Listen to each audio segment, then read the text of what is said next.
is the serial killer in chief, right? If you're keeping tally, so far we have Renee Good. We have ICE shooting a canister of tear gas into a vehicle with a baby in it. We have ICE shooting a man in the leg.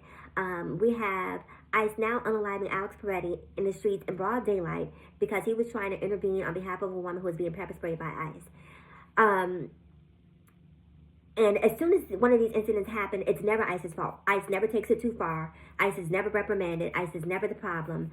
And, you know, you're going to see Kristi Noem, Donald Trump, you know, all do their spin thing where they're trying to make Americans the problem. Americans have a right to protest. You know, people on the right are so quick to talk about the Second Amendment right, which is interesting because even with Alex Peretti, they're giving him the black man treatment, right? Very often when we see black men alive, and in Minnesota in particular, there was an incident with Philando Castile, who was unalived in his vehicle.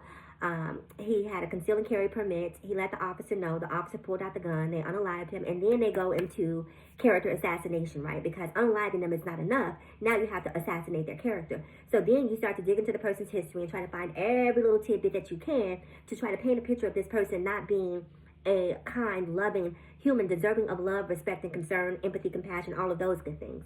And this is what they're trying to do to Alex Peretti. But this man was an ICU nurse taking care of the veterans, right? The veterans who defend our country, the veterans that Trump is supposed to care about, the veterans that he is essentially that he's in charge of, right? He's the commander-in-chief.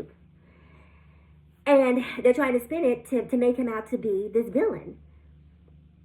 And none of this is making sense. And the thing that's so frustrating about watching everything that's unfolding in Minnesota is that we had an opportunity to stop this. All we had to do was vote for Kamala, and we did not. For whatever reason, people talk about it being gas prices. People talk about it, you know, wanting to see change. If change is watching Americans to be unalive in the streets in broad daylight, you got the change that you wanted.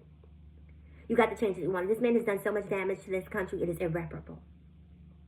It is irreparable. And as a trans woman, it's the irony for me of watching this administration campaign on protecting women and children, cis women and children, from these boogie people, i.e. the trans community, who are invading women's sports, who are making women unsafe and preying on women and children, what have you.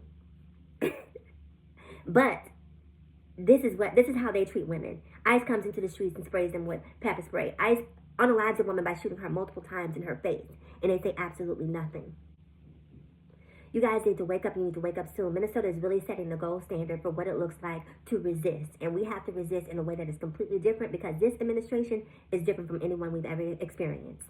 And we need to wake up and fight back in a way. Stop shopping. Stop buying things.